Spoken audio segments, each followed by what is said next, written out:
Thank you very much.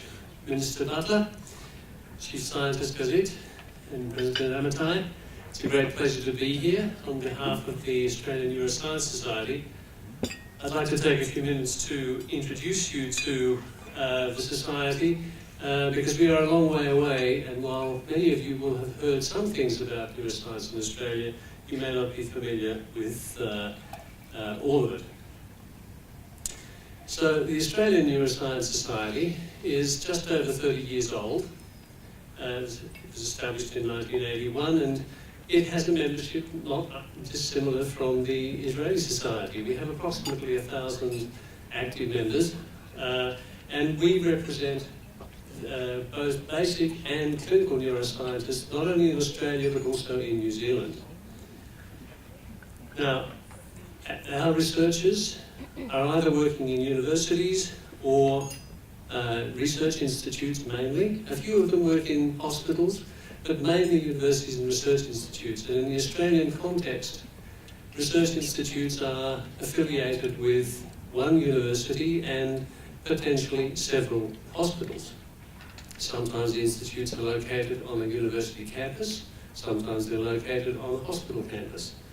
And they have a variety of focuses. Some of them are specific in a certain area, some of them are more broad as medical research institutes. The Australian Neuroscience Society has grown out of a very strong basic neuroscience emphasis, but there's an increasing emphasis on the sorts of things that we've been hearing, translational research, both into technology and particularly into clinical applications of neuroscience research. And in an attempt to foster that even more, the ANS is actively seeking to form partnerships with its partner societies who have clinicians such as the biological psychiatrists, the neurologists, the neurosurgeons, and so on. Now, just to give you some facts and figures, Australia has 22 million people. It has 39 universities. Now, of those 39 universities, 16 of them have major centres of neuroscience research, either in the universities themselves or with one of the associated research institutes. On the map there, I've indicated the cities around Australia where these centres are. And just to put you in the right size frame, the landmass of Australia is the same as the landmass of the United States, excluding Alaska. So we are scattered throughout the United States with the population of New York City. Now, to add to our strength, we have the New Zealanders, who are 4.5 million of those. They have 5 universities, and 2 of those universities have major centres of neuroscience. Now, we have a proud history of neuroscience research over a long period of time. Here is a photograph taken by an astute reporter in Sydney of 3 very stellar neurophysiologists who happened to be all working in the same institute in Sydney in the late 1940s, and they used to regularly go out to lunch to a particular place just down the road from the institute. I think most of you will recognise John Eccles and Bernard Katz as 2 neurophysiologists and Nobel Prize winners. And the third person on the left is Stephen Kuffler, who arguably could have won a Nobel Prize as well. Instead, he went on to found this Department of Neurobiology at Harvard. Now, we didn't stop there in the end of the 40s. These and others led to a very strong development in particularly basic neuroscience over the years. I just want to quickly run through the sorts of areas where Australian neuroscientists have made major contributions. In the 70s and 80s, a group of researchers led by Marcello Costa and John Furness, who were working in Adelaide, contributed greatly to the concept of the molecular coding of neurons and to the identification of whole neuronal circuits based on the types of molecules and genes expressed by neurons. About the same time, 2 groups of researchers working in Melbourne were laying the foundations for understanding the formation of memory using the day-old chip model and pharmacological disruption of short-term and long-term memories to understand the processes involved. Also in Melbourne, in the 60s and 70s, was Laurie Austin, the first president of the Australian Neuroscience Society, who was one of the pioneers in the study of axonal transport. And finally, on this slide, are two authors, George Paxonos and Charles Watson, authors of the most highly cited publication in the field of neuroscience ever, and the third most highly cited publication in Science, the Stereological Atlas of the Rat Brain, and also other species that followed from that. George works in Sydney with Charles Watson, who has now moved to Perth. That wasn't all, though. David Curtis and Graham Johnson, working initially in Canberra and then Graham Johnson shifting to Sydney, led major contributions to understanding GABA pharmacology and development of new drugs that worked on that system. Perry Bartlett, who is now director of the Queensland Brain Institute, when he was working in Melbourne, was one of the first people to discover that there were neuronal stem cells in adult brain, changing our view of how regeneration and recovery might be possible in brain tissue following injury. On the other side of the Tasman, there was a major group working in Otago University, building on the pioneering work of Graham Goddard in long-term potentiation. And Cliff Abraham did a lot of basic work which set new insights into how LTP work in vivo as opposed to in a brain slice. And most recently in Canberra, young Australian Greg Stewart has been looking at the capacity of individual nerve cells to integrate nerve signals in dendrites, and also the role of the axon distal segment in synthesizing and integrating the signals before they are transmitted down the axon. Now, just to show you that we don't just do basic neuroscience, Australia's perhaps most well-known technological advance that come out of neuroscience research was the bionic ear, the Cochlear Implant, which was developed in Melbourne by a group led by Graham Clark, and has gone on to produce not only health benefits but also commercial benefits. Somewhat different is work carried out by Mandyam Srinivasan, who was working in Canberra, is now in Queensland. He was studying the vision in honeybees and has used that knowledge to develop computer programs that help to drive flightless objects in robotic flight, and I believe now has application both military and intelligence. Looking at the clinical side, bearing in mind that there's increasing emphasis in translating into clinical benefit and understanding disease, Sam Berkovic, one of our delegation members, was one of the leaders in identifying the genetic basis of certain forms of epilepsy. On the West Coast, Colin Masters, another member of our delegation, was one of the early contributors to the understanding of neurodegenerative disease, particularly the involvement of amyloid protein in this process. He's now moved to Melbourne, where he's continued this work and looking at dementia and neurodegenerative disease more broadly. And perhaps the most recent one is a collaboration between Jeff Donnan's group in Melbourne and Chris Levi's group in Newcastle, improving the imaging of the ischemic penumbra in stroke, which has led to significant improvements in the treatment of acute stroke with thrombolysis. So, because we are a long way away and because we are large, I thought I'd quickly run through where the various institutions that you may have read of are located. Sometimes it's obvious because they say University of Melbourne, but when they're named after somebody, it's not necessarily so obvious to see. So let me quickly go around the state. Is there a pointer here? Oops. No, okay. The top one? Oh, there it is. Okay, so in the second smallest state, which is Victoria down here, there are a number of universities that are listed there: University of Melbourne, Monash, La Trobe and Deakin. And University of Melbourne has associated with it the Florey Institute of Neuroscience and Mental Health, which is the largest neuroscience institute in Australia.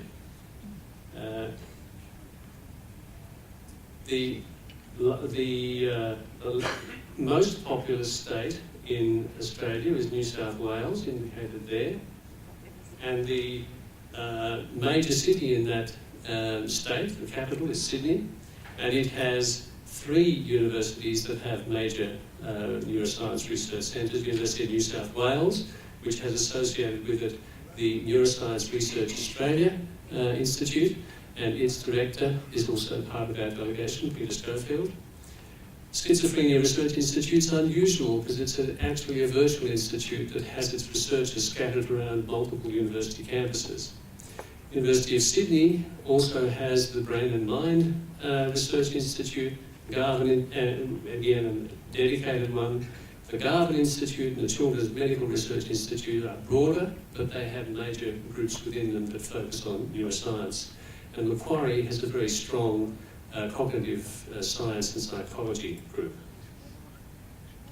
The second city in New South Wales is Newcastle, and it has a university and a research institute, the Hunter Medical Research Institute. Again, a broader institute with 7 major programs, but the largest of these is a translational neuroscience program. Now, this is a university that does have a long link with Israel, with the Ben Gurion University of Beersheba, but not from research, but from medical education, because Beersheba and Newcastle were both members of the WHO, a network for innovative medical schools in the 1980s that changed medical education worldwide. Hopefully we can establish a research link as well. The third most populous state is Queensland, and Brisbane has the University of Queensland and Griffith University, and the University of Queensland has the Queensland Brain Institute. Professor Linda Richards from that institute is with the delegation here. And there is a small university, James Cook University in Townsville, which also has a significant research group. Western Australia, the capital is Perth, and the University of Western Australia has an institute, the West Australian Institute of Medical Research, that has a significant group in it. Adelaide has 2 universities, and Canberra, the capital in the ACT, has the Australian National University and the John Curtin School of Medical Research. Yes. And just not to leave out our New Zealand friends, the University of Auckland and Otago University have major centres. So as a member of the delegation that has been travelling around Israel for the last few days, all of us have been tremendously impressed by the neuroscience that we have heard. And we've been talking amongst ourselves in the evening about all the various possibilities that occur to us about how we could do this sort of better collaboration and how we can capitalise on what is obviously potential for significant synergy.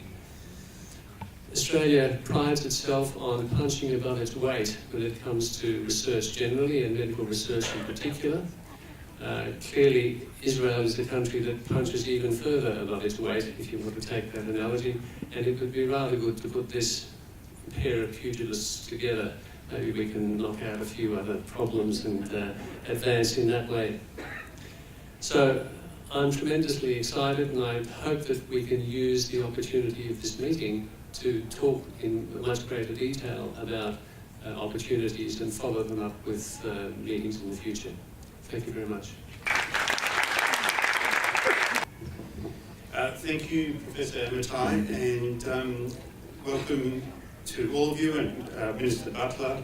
I just want to say how delighted we are to be here and specifically thank the Israeli Society for Neurosciences for making possible the binational meeting.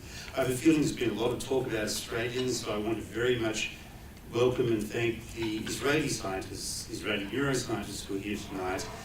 We are very much looking forward to our 2 days with you. And welcome to Professor John Rostas as well. Okay, I'm going to divide my talk, and I have been given a long slot. I'm aware of the fact that there's a lot of food smell wafting across, and so I'll go through a long talk fairly quickly if I can. I want to divide my talk into 3 major sections. A little bit about who we are. The second one will be about neuroscience research in Australia and a touch on what we've learned about Israel and some details of this particular visit and where we might go in the future. So starting with who we are. Minister Mark Butler, you just heard me speak. I'm going to claim him as part of our delegation. It's actually terrific that he came with senior members of his ministry, and we truly appreciate that and you being here tonight, and I hope you attend some of the lectures tomorrow. There'll be a test at the end, Minister, but I'm sure you'll do very well. And basically, I've got a photo of each of the members of our team so you could be the judge if they have the capacity to be part of the premier team. Judging picture, people from the photo, I guess. Just very quickly on myself, I've got a number of roles. I'm the Chancellor, that's the more British word for the Chairman of the Board of Monash University, which is Australia's largest university. I'm coming in a couple of weeks as the President of the Academy of Technological Sciences and Engineering. It's a difficult term, ATSE. Just to calibrate what that means, all of you are familiar with the Israeli Academy of Science and Humanities. It's a learned academy, and it exists to advocate for what sciences and humanities can contribute to society. In Australia, we have 4 learned academies. So what you've got in one academy is divided into 4. We've got the Academy of Science, the Academy of Engineering, the Academy of Humanities, and the Academy of Social Science. Some of you might know me in my role as having been the founder and chief executive officer of a company named Axon Instruments, which I led for nearly 25 years after founding it as a company that made equipment for yourselves, for neuroscientists around the world. And that was truly a very meaningful period in my life. I enjoyed it tremendously, and I've been delighted to see some of the old equipment still running in some of the labs that we've visited in the last few days. I haven't actually been actively involved in research neuroscience for a long time, but I have kept my connection even since Axon was acquired in 2004 through having founded and continuing to participate in a course called the Australian Course of Advanced Neuroscience, which is what we call the Down Under equivalent of the Marine Biological Lab's Neurobiology Meeting. It's a 3-week residential course for early career neuroscientists, which gives them the opportunity to learn research techniques at a depth that there is no other way they could ever learn. And I'm really quite interested not only in education, but also in communicating science. I'm the founder of a magazine called Cosmos Magazine, which is the most popular science magazine for lay people in Australia and New Zealand. Quickly going through the team, I won't read through all the things that are there. You can speed read the areas of interest of our delegation, but I did want you to see the pictures so that you'll bump into these people in the corridors during the meetings, the poster sessions, and take your opportunity to speak to them. They're all senior, extremely capable and successful members of the Australian neurosciences community. Sam's already been mentioned for his role in epilepsy research, and I'll come back to some of Sam's work later on. We've got Professor Ashley Bush here from the Mental Health Research Institute, who's been very high achiever in working Alzheimer's and Parkinson's and other neurodegenerative diseases, and a contributor to the discovery of the beta amyloid zinc interaction in Alzheimer's, or maybe the seminal discoverer. Professor Jeffrey Donnan's already been mentioned. He's the director of the Florey. Mr. Butler, you mentioned the work that was done to almost eradicate infectious diseases, and of course Florey was one of the leaders on delivering penicillin as a cure for infectious diseases. Jeff Dolan has done wonderful things in stroke research and truly making a difference in the clinic to survival rates and treatment. Also worth mentioning that Jeff held a very prestigious role until recently of being the president of the World Stroke Organisation. Professor Sarah Dunlop, our only attendee or participant from Western Australia, has done a lot of work in recovery after trauma, very much in spinal cord injury, preventing that secondary degeneration through a number of physical activity interventions. And she was the immediate past president of the Australian Neuroscience Society. Professor Andrew Kay, shown there, hard at work, is the head of neurosurgery at the Royal Melbourne Hospital and a professor at the University of Melbourne. And I will actually mention some of his work later on. He's been working on discovering blood biomarkers for brain cancers, and has been the recipient of some very prestigious awards and contributed to important books on brain tumours. Colin Masters, who's Director of the Mental Health Research Institute at the University of Melbourne, has done remarkable things for many, many years in Alzheimer's diseases and been involved in the work with prions, including those prion diseases like Creutzfeldt-Jakob, and recipient, of course, of some very prestigious awards. The Potemkin Prize of the American Academy of Neurology is, I believe, their most prestigious award. Professor Michael Nilsson, who actually came to us in Australia only earlier this year from Sweden and has taken on the role of the director of the Hunter Medical Research Institute, which is a huge research institute with about 1,100 researchers, of whom 300 are involved in neuroscience research. And his areas of scientific interest are listed there, including commercialisation, taking us into the fields. Professor Linda Richards, who's joined us from Queensland, from the Queensland Brain Institute, and has been working for many years in brain development, and has also taken on the social enterprise responsibility of running Australia's Brain League competition for higher school students, which is actually a very broad and successful competition to help get kids excited about neurosciences. Professor John Rosses, you heard from just prior to me, the current president of the Australian Neuroscience Society, who's been working on molecular mechanisms, in particular calcium signalling in the brain, and those molecular mechanisms in stroke. So we go from the black and white picture to the very artistic picture. I guess both artistic. Peter Schofield, who's the Chief Executive Officer of a large Sydney-based neuroscience research institute called Neuroscience Research Australia, and has been working for many years very successfully on the genetics of brain function. And his colleague, Professor Cindy Shannon Weikert from the same institute, who's an expert on various aspects of the genetics of schizophrenia and various treatments for schizophrenia. Okay, so they're the members of our delegation. I just want to go through some of the little factoids with respect to the delegation, why we're here. It's worth mentioning who funded us. It was a delegation that was funded through the agreement between the Australian Minister of Science last year and your current Minister of Science, Professor Hershkovitz. And the funding has come from both the Ministry of Science and Technology in Israel, as well as the equivalent counterpart in Australia, called the Department of Industry. It's actually the short form of the name, which is called the Department of Industry, Innovation, Science and Research in Australia. And let me take this moment to thank the people from the Ministry of Science and Technology for the fabulous effort they've put in to organise to make this possible. It's not just been money, there's been a huge amount of work on the ground and a lot of initiatives shown. It was through their recommendation that we timed the delegation visit to fit in with the ISFN, and then of course the ISFN so generously turned it into a binational meeting, which is just wonderful. And the work to organise this delegation at the Australian end has been done through the Academy of Technological Science and Engineering, and I thank them as well.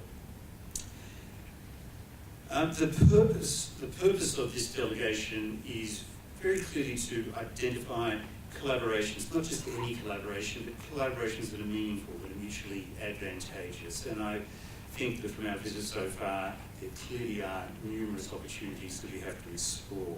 And then what we would like to do is follow those up with research exchanges and other possibilities that I'll mention towards the end of my talk. So that was the first thing that I want to talk about. Second is the neuroscience research in Australia and a little bit about what we're seeing in Israel. And I'm going to break this into three. First is why I am worried about Australian research. The second is why I'm not worried about Australian research. And the third is certainly why I'm not worried about Israeli research.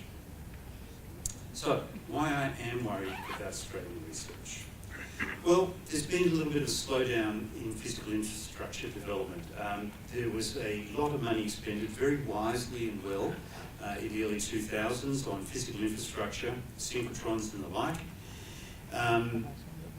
But there's been a GFC, you've all heard about it, there's difficulties in budgets for all countries, and so there's been a substantial slowdown on that investment, and there's actually not much that we can see coming down the pipeline, coming across the hilltops on the horizon.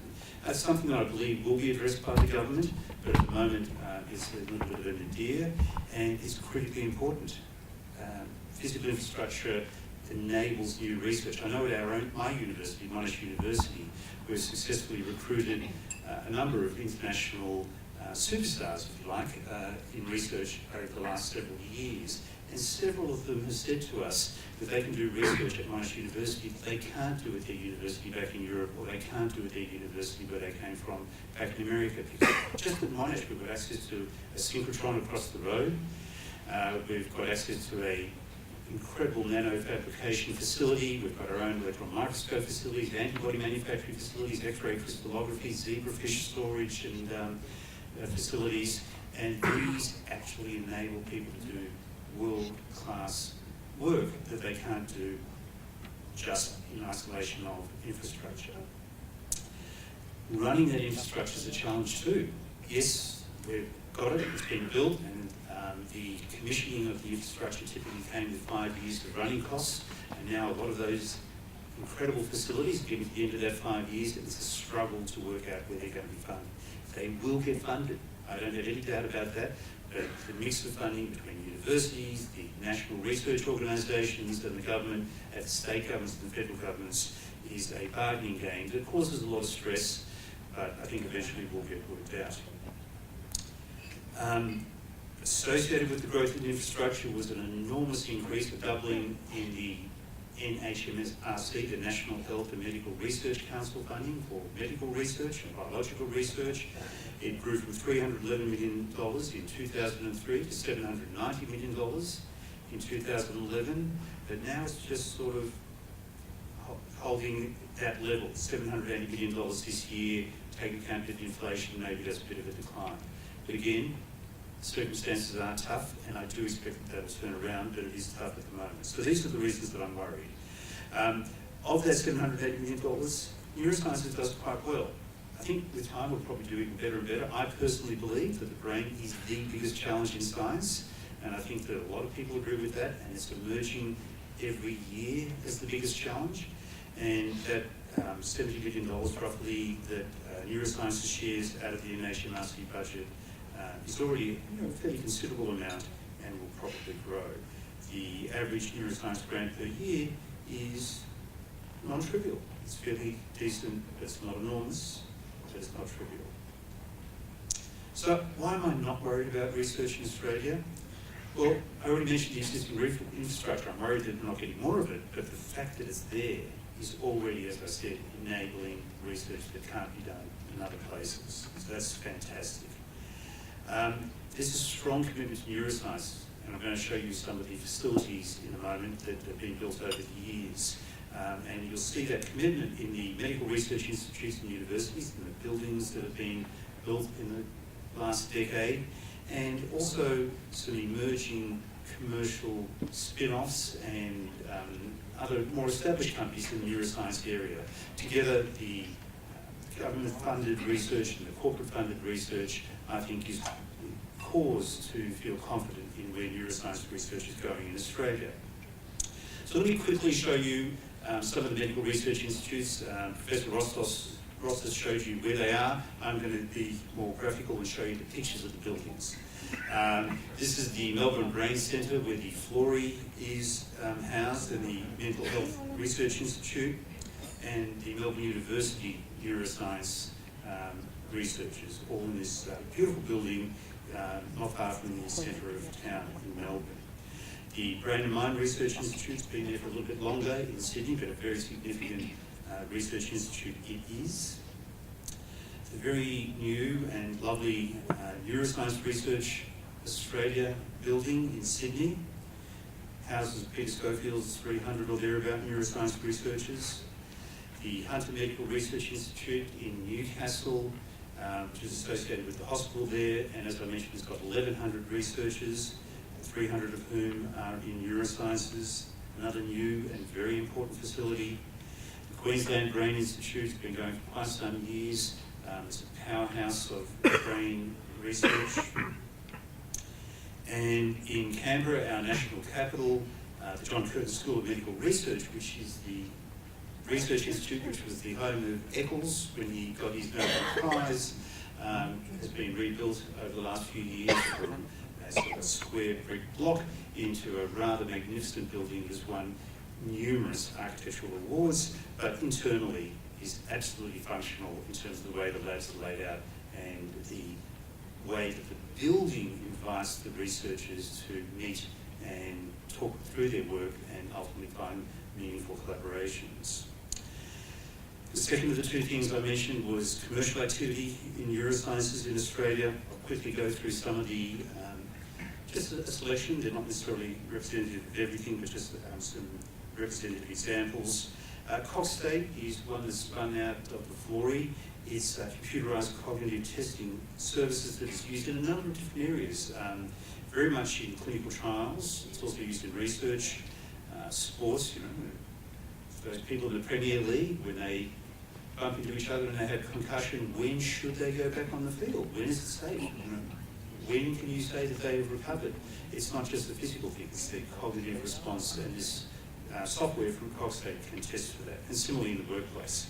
It's been going for a little over 10 years. It's a public company. It IPO'd in 2004, and it's been every year increasing its sales by 20 or 30% to the big companies who are using their products in their clinical trials. Sometimes because their drugs are intended to impact on cognitive function, but often just to make sure that the drugs aren't inadvertently impacting on cognitive function. And they've got some marketing partnerships with several of the big companies around the world too. So a great company. Prana Biotechnology is one of those companies that, if it can get through its phase 2 trials and its drug is as successful as they are hoping, will just revolutionise the way Alzheimer's is treated.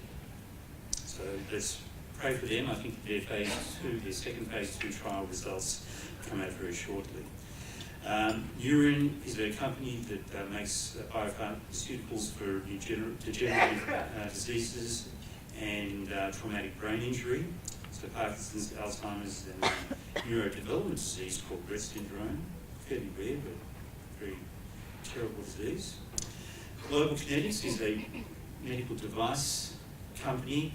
They make a device which is like a little wristwatch that measures tremor in Parkinson's disease patients and enables physicians to track the response of patients to drug therapies 24 hours a day, day after day, and easily get that information back. And they've now expanded their sales into 5 countries around the world, and they're just in the very earliest stages of expansion, but doing well. Of course, the ultimate success story in Australia is the Cochlear Corporation, who makes the Cochlear Ear Implant. Already 250,000 implants around the world have restored hearing to people who are, in many cases, absolutely deaf and could not benefit from a conventional hearing aid. that can benefit from the Cochlear Implant. So that company has been spectacularly successful, mainly through the Cochlear Ear Implant. The vast majority of those 250,000 implants for a Cochlear implant, but they also do a bone conduction implant for people that have nerve problems.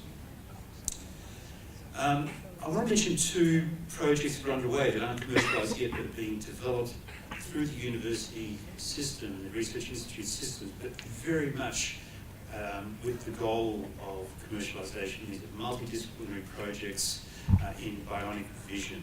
So there's two competing bionic vision projects in Australia, and I think competition is a healthy thing. They take different approaches. This one here, the one from the Monash Vision Group. Whatever bionic vision system you see, the first two components will be in common. You always have to have a camera, something to pick up what's happening in the world around you, and a signal processor, because you can't just take the images from a camera and stick them in the brain or the retina. But what you do with it in step 3 can be very different. And in the Monash Vision Group, what they do is they plant, I don't know if you can see it up there, but each of these little devices is a ceramic package with a huge amount of electronics in it, and about 60 electrodes. And they plant about 10 of these packages for a total of 600 electrodes under the skull into the visual cortex. So their approach is not to go into the retina, but to take the image from the camera through the signal processing into the visual cortex. And through sophisticated processing, take that picture of the table from the camera and turn that into a picture of a table that the patient can see. The really nice thing about this is it does no harm. If for some reason it doesn't work, you switch it off. Yes, the patient's been through an operation, but doesn't do anything to their sight. The more conventional, but this is still doing a lot of novel work in terms of the technology, the more conventional approach to bionic vision starts off with also step 1 being a camera. Step 2, the numbers here don't correspond to what I'm saying. Step 2 is the signal processing. But step 3 in this case is putting the electrodes behind the retina, so that you're using the existing optic nerve to go back to the brain. The problem there is you've got to be very careful in your selection of patients, because you don't want to do that unless you're 100% confident that it will work, to a typical legally blind person who in most cases has some residual sight. Reversibility is an issue in this approach. But this group is using very sophisticated electronics and wireless transmission to advance the state of the art. And both of these are bringing in neurosurgeons, neurophysiologists, electrical engineers, companies, multiple departments, multiple universities, fabulous examples of multidisciplinary approaches to a big challenging problem. Okay, why I'm not worried about Israeli research. I don't think I have to explain to you people why I'm not worried, but let me quickly go through it. First of all, you spend a lot of money. I'll grant that you also spend it very wisely. The combination of spending a lot and doing it wisely is a good combination. So in Israel, the gross expenditure, that's the combination of the total of government spending and business expenditure on R&D, reaches the extraordinary figure, top in the world, of 4.7% of GDP. I looked at GDP, but I'm talking about percentage of GDP there. The United States, very high worldwide in terms of percentage spent, is 2.7%. Australia's 2% is more or less around about OECD average. It's not spectacular. I should mention that for the investment that we have in research in Australia, the results are spectacular. If you look at citations per paper, Australian researchers are cited at about twice the average rate for OECD countries. So we're very proud of that. Going back to Israel, the basic research that we've seen, that we read about all the time, is just fantastic. I can say, as I just indicated from the OECD results, Australian basic research is excellent also. What is outstanding here is the strong focus on translational outcomes. Whether those translational outcomes are getting the biological research into the clinic, or whether it's converting into a commercial product that will ultimately have either a medical or a non-medical application, it seems to me that everyone is aware of the possibility that his or her research might one day be translated into a clinic, a societal benefit or an economic benefit. In Australia, we're behind on that. Although it's increasing, awareness of the importance of national benefit in our research is increasing, and a recent review called the McKeon Review is emphasising the need to do that. And if the government adopts it, it's unknown yet whether the government will, but if the government adopts it, you'll see our funding for translational research increase. And the other thing about Israeli research that was evidenced in Spade is that it's so interdisciplinary. Israeli researchers grab what they need from within their own institution, from institutions across the country, from collaborations around the world to get the project done. Why I'm not worried about continuing on that, you've also got this benefit of enormous pull from commercialisation activities. So people doing research are aware of the need, the demand, what they're delivering into, and we don't have that as strongly in Australia. It's there, but not as strong. And of course, I just wrote them all on one line: incredible enthusiasm, intellectual content, the willingness to tackle significant issues, the willingness to fail, take a chance. It's a very strong ethic. All of those things are very strong ethics in Israel. They're strong in Australia, but I'd have to say we're a notch behind. We're not terrible, but we're a notch behind. And here in Israel, it's just extraordinary how the attitude of Israelis leads to success. Wonderful to see. Okay, the third and last topic that I want to speak on is more details of this visit. So we're here officially called the AIRE, which is Australia-Israel Research Exchange. And there are two delegations, both were mentioned by the Minister. The first is this one, the Neuroscience delegation from Australia to Israel. And the second, probably in July of next year, will be marine scientists from Israel coming to Australia. And just like we've combined in with a society meeting here, there's a good chance that that delegation will link in to an international marine sciences meeting in July in Australia. And there's also some funding that's been reserved to allow some follow-up meetings, so a postdoc or somebody can go across for 2, 3 or 4 weeks just to do the feasibility study on potential collaborations, which is great. So the clear aim of the visit is to discover collaboration opportunities in neuroscience. To do that, we're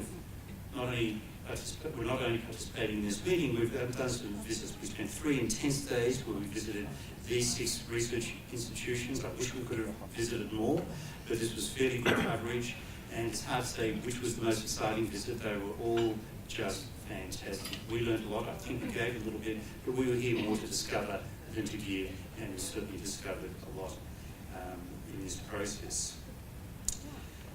But of course, those limited visits meant that we only saw, maybe the majority, but not all of the research institutes in neuroscience. And of course, we couldn't see every activity that was going on there. So if we'd only done those pre-planned visits, there would have been a selection bias in our ability to understand what's going on here in neurosciences. So having this opportunity to come to the ISFN and see the breadth of Israeli neuroscience research is a perfect complement to what we've done in the earlier part of this week. We also had the opportunity to have some commercialisation discussions and learn about Israeli entrepreneurship at a very intense and significant dinner on Wednesday night. And that was really quite exciting. It's just great when you see how other people have done excellent things and achieved a lot. Just a couple of charts on why it's important to do these collaborations. It's not just for the sake of it. What you see here is a chart that goes from about 1985 to 2007 that shows the changing pattern of authorship in papers. Now, this isn't what you're seeing here is not a justification for why we should be following this trend, but the trend itself is interesting. If you look at the solid blue line, that's the increase, literally a doubling in the level of co-authorship. Single authorship has just declined by a fact, well, it's halved over that period. Single authorship papers has halved. Multiple author domestic co-authorship has significantly increased.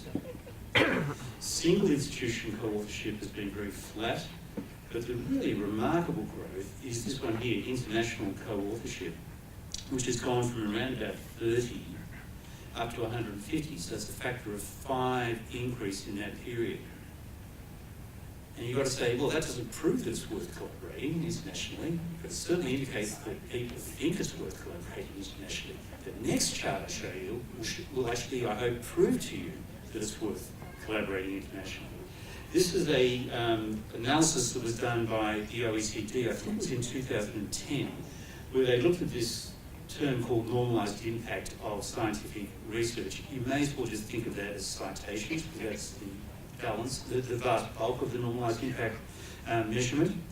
And it's one of these complex measures, it's a scatter graph, but what it's actually showing you is that it's almost linear, with the exception of the United States as an outlier, that the more countries collaborate, the better the normalised impact. The United States is an outlier, not because they're doing badly, but because they can collaborate within America almost as effectively as we can collaborate between countries. I think part of the reason for this is that people don't collaborate internationally unless it's really, really worth it, because there's effort involved, there's cost involved in collaborating internationally. But once you do it, the impact pays for itself. I want to give you 2 examples of existing collaborations between Australian neuroscientists and Australian neuroscientists. There are a few more, but these are 2 stellar examples and encourage me to think that it's worth what we're doing here through the delegation. It's worth pursuing opportunities for other collaborations. So the first one is the Hebrew University of Jerusalem at Hadassah and UOM, that's the University of Melbourne, a collaboration between Andrew Kay, who's here with us, neurosurgeon, professor in medicine at Melbourne University, and Tali Siegel at the HUJ. Their aim, and it's a shared aim, common aim, is to develop biomarkers, serum biomarkers for brain tumours. They've got a similar research ethic. Probably more complex than that, but it's work hard, stretch the dollar, make it work for you, be resourceful, do what you can. Excellent research ethic. Very importantly, their skills and their resources are complementary. There's really no point collaborating internationally if both parties bring the same resources and skills to the table. That's actually a waste of effort. What you have here is from Melbourne, a tissue bank that has been built up over the years of brain tissue, tumour tissue, along with comprehensive clinical data on which retrospective studies can be done. And they've got a massive capacity. They've got 3,000 stored tissue bank samples with the matching collaborative clinical data. But their ability to analyse that and do all the research questions was not terrible, but limited. Tali Siegel and her colleagues at the HUJ have fast DNA sequencing skills that we just didn't have in that group in Melbourne.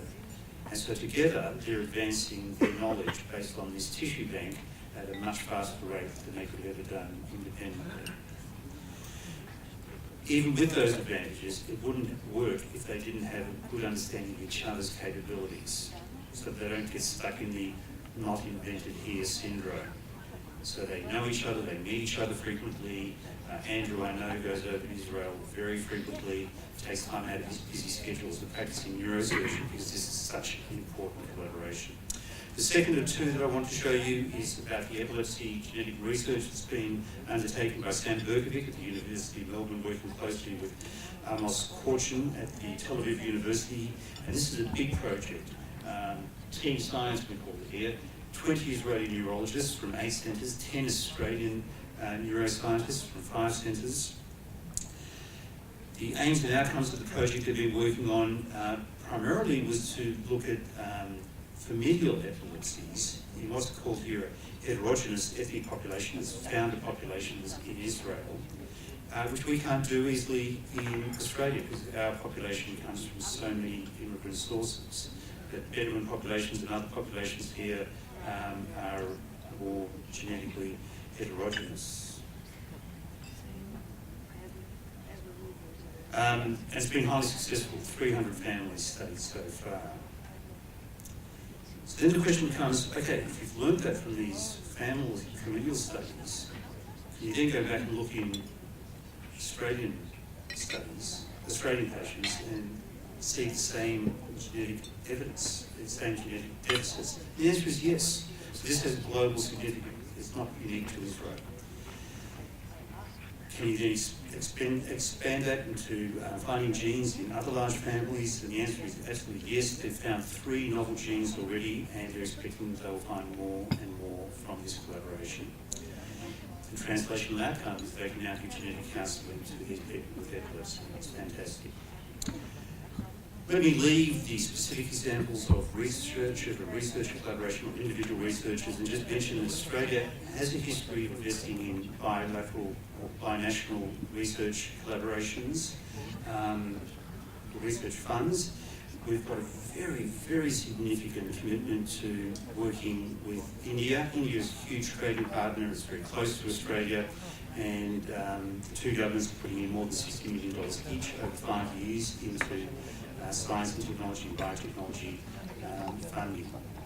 And another very significant research fund with China, not as large, but still significant, $9 million over 3 years, joint research centres, group missions, knowledge exchange, and other things. Those were driven by the importance of the trading relationship, so it's not as easy. It's not easy to say, well, we've done it twice, let's look at the 3rd time, the 4th time, the 5th time, and the 6th time. They do indicate that there has been appetite in the past, and an ongoing appetite perhaps, for these special kinds of relationships. So what future is there for this Australia-Israel Research Exchange, AIRE? This delegation here, as we've already indicated, is on a voyage of discovery, looking for collaborations, looking for shillas. It's a matchmaking exercise. If some of our people discover love, who's going to provide the dowry? It's a challenge. Will it be Matamot? Will it be the Australian ARC? Will it be the Australian NHMRC, our funding bodies? Or will it be philanthropists? We have a number of